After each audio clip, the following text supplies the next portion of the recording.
Tonight's special guest is Richard McGrath. Richard is the leader of the centre-right party, the Libertarians, a party who believe in less heavy-handed government. Richard also believes the right-wing parties should combine together with a new name and a new direction. Richard dropped into TBGO after their latest conference in Auckland. We welcome Richard McGrath as our special guest on The Beat Goes On. Welcome to The Beat Goes On, Richard McGrath. You're a politician. Yes, been involved with the Libertarianz party for about 15 years. Luckily it's not my prime job, I do moonlight as a doctor as well.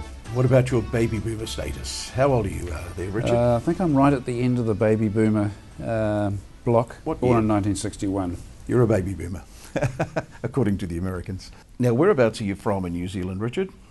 I was born up in Kaikoui. I lived in Wanganui for the formative years. Went down to Otago University, back to Wellington and settled in Masterton. Being a doctor is, for some people, a sufficient career, but you want to do a little bit more, you want to get into politics, or you have a love of politics. Yes, always been interested in politics, right from the time I could first vote. But I could never find a party I was completely happy with. The first 6 elections, I think I voted for someone different each time.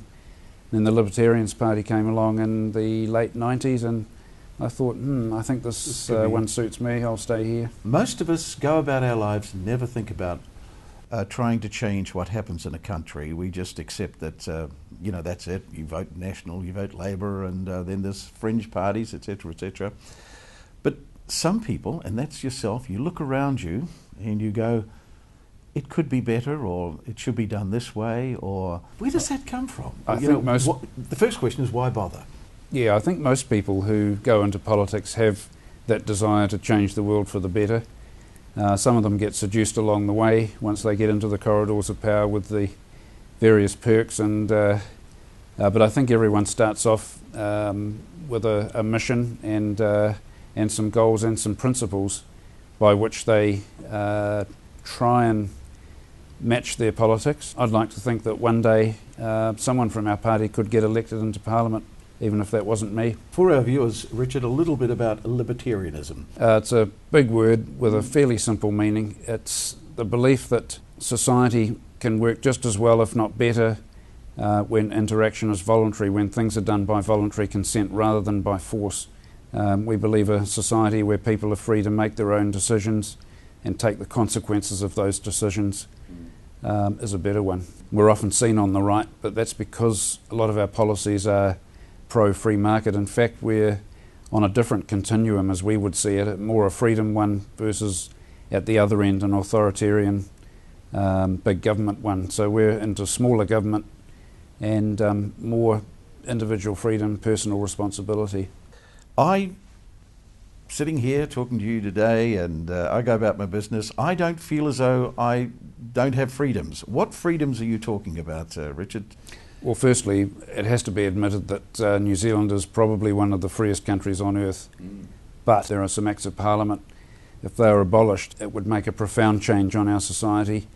Laws such as the Resource Management Act, laws such as the new search and surveillance allow the police to put up roadblocks and execute searches without warrants. What about .com?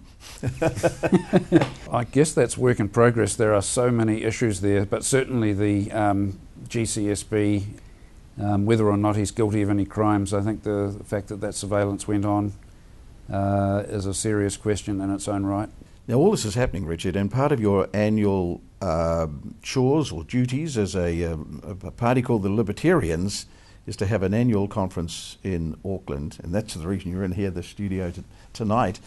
What and how did the conference go? What was it all about this year? In one sense, we had to have this conference as an annual meeting of our party to satisfy the Electoral Commission. The other side of the conference was looking at the next elections, the local body elections next year and the general election in 2014. We don't feel as a party we would be strong enough to contest those elections by ourselves. And we've just the Libertarians? Yes. Yeah, we've been casting the net a little bit further, trying to draw in interested players from other parties. And we've been surprised with the response. Everyone said yes. One of the other things from the conference was looking at the branding of Libertarianz Party. We've had the same name and logo for 17 years. We're moving at glacial speed up the polls. We're wondering if it would take a new name and some different logo and some new policies, or a smaller handful of policies that strike a chord with voters to get us more votes.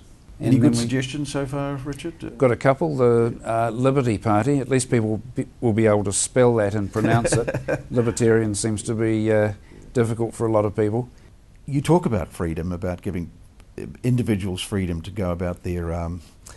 but unfortunately, with a large number of people, if you give them too much freedom, they start doing silly things, don't they? How do you get around that one? I guess it's how you look at freedom, because I guess the flip side of freedom is the responsibility that comes with it. If you're given freedom, then you also need to assume certain responsibilities, and that includes looking beyond yourself at your effect on other people, making sure that you're not hurting others by your actions. It's treating people like adults. Exactly. That's one of the issues, and it's... but can you trust people to ever become an adult? And there's a certain mentality. If something's good for you, it ought to be made compulsory. If something is bad for you, it ought to be banned. And yeah. I think too many politicians, it's very easy to fall into that trap of doing it for the good of people, when instead you should be almost, to a certain extent, letting them make their own mistakes and learn from those mistakes. And a classic example of what you're talking about is the new child seat law. I mean, they're completely arbitrary laws. I think it's 7 now children have to be in a booster seat. Well, much as anything, it's the arbitrary nature of these law changes that make people scratch their heads. I mean, if it's a good idea for 7-year-olds to have to be in a booster seat, why wasn't it the case 5 years ago? I think it's politicians having to justify their salary. Yeah, they run out of things to make laws about. The biggie, of course, is this resource management issue. Is it stopping the development and the progress of New Zealand? It's an extremely overbearing law. It cuts right across people's property rights. Perhaps was put in there with good intentions, but it's a law that's just gone berserk. I mean, it really is holding back progress. The classic situation is, I guess, Christchurch. If they actually, our party advocated a policy of suspending the Reserve Management Act in Christchurch while the place was being rebuilt. I mean, there's good evidence that it slows down the rate of new home building and development of land. I heard a crazy example where farmers who constantly change the use of a paddock, every time they change what that paddock's being used for, have to apply for a resource consent, and farmers are looking at having to pay upwards of $50,000 a year, and that's even changing one piece of land for one use and then changing back to the original use. They've got to pay a resource consent each time. You sometimes feel that you're batting your head against a brick wall, and I do often. Yeah. I do often. That's how we got our hairstyles. But these conferences are a great way to reassure yourself that there are other people interested in advancing the cause of freedom, even though it does seem a futile effort at times. Well, Richard, we have run out of time, but it's been great to see you today. Great to see you today, and best of luck at the next general election, not far away. So get the forces going. Thanks, Jared. Thanks, Richard.